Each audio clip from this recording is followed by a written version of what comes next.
Hi everyone, Cole here from Selkirk United Church. This is our midweek message for April 22nd. I want to begin by acknowledging the terrible tragedy that has been unfolding in Nova Scotia these past few days. Our prayers are with our brothers and sisters there who are dealing with such terrible tragedy and sorrow. Let us pray for peace and for healing for those who have lost loved ones and for all whose lives have been forever changed. Today also happens to be Earth Day. As I record this, I can hear birds chirping away beautifully in the trees that surround our house. We've noticed a huge increase in the number of birds around our neighborhood recently. They are usually pretty scarce here, and we've always presumed that that had to do with the airplanes that fly right over us on their way to the airport. Well, these days there is much less air traffic and many more birds. People are seeing changes similar to that all around the world these days. You've probably seen some of the pictures and read some of the stories about how the earth itself is responding to this huge change in people's behavior. Less travel, less production, less consumption, less pollution. Of course, there are also people like my one Facebook friend who posted on his page yesterday that he would be spending Earth Day with his stereo system blaring, both TVs turned up to full volume, all of the lights in his house turned on, both of his vehicles idling in the driveway, and something cooking in the oven and on the stove and in the microwave, and a big bonfire burning in his backyard.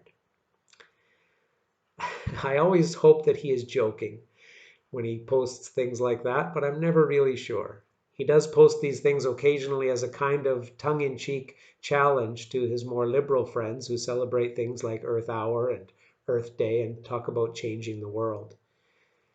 He is right about one thing. It takes more than 1 hour or 1 day of observation to change anything.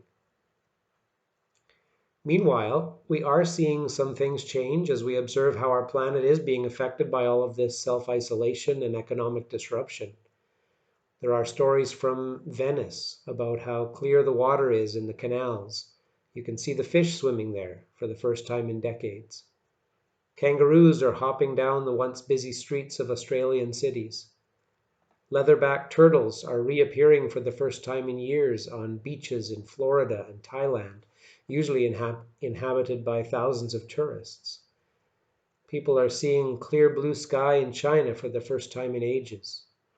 There are dozens of stories like these coming from all parts of the globe. Deer wandering through the suburbs of London, wild boars in Israeli cities. The natural world around us seems to be coming back to life as we humans are forced to retreat and change so many of our habits. Obviously, this doesn't mean that this virus is a good thing. People we love are suffering and dying because of this virus. This pandemic is a terrible thing that we are fighting against as a whole human race, and we hope, beyond hope, that we can figure out how to defeat it as soon as possible. Not only is it dangerous and deadly, but it is disrupting people's lives in other ways too. People are out of work, people's futures are at risk, and as with most things, the poor and vulnerable are among the first victims, as well as everyday workers and seniors who struggle day to day at the best of times. I pray that we can find a cure for this virus very soon, and I pray for each person affected by this global tragedy. But I also hope that through all of these changes that we have been forced to make in our habits and lifestyles, that we come to some new understanding of what is truly important, what is essential. And maybe, just maybe, we will take some of these learnings and create for ourselves and for our world a better future, a better life, a healthier planet. I'll leave you with a quote from Sonia Renee Taylor, who is an author, a poet, a humanitarian, and a social justice activist. Taylor writes this: "We will not go back to normal. Normal never was. Our pre-corona existence was not normal other than we normalized greed, inequity, exhaustion, depletion, extraction, disconnection, confusion, rage, hoarding, hate, and lack. We should not long to return, my friends. We are being given the opportunity to stitch a new garment, one that fits all of humanity and nature. That's from Sonia Renee Taylor. So let us continue to pray for each other, for friends and for neighbors, for healthcare workers and others offering what they can to others during this time, for everyone who is afraid or sick or homeless or jobless.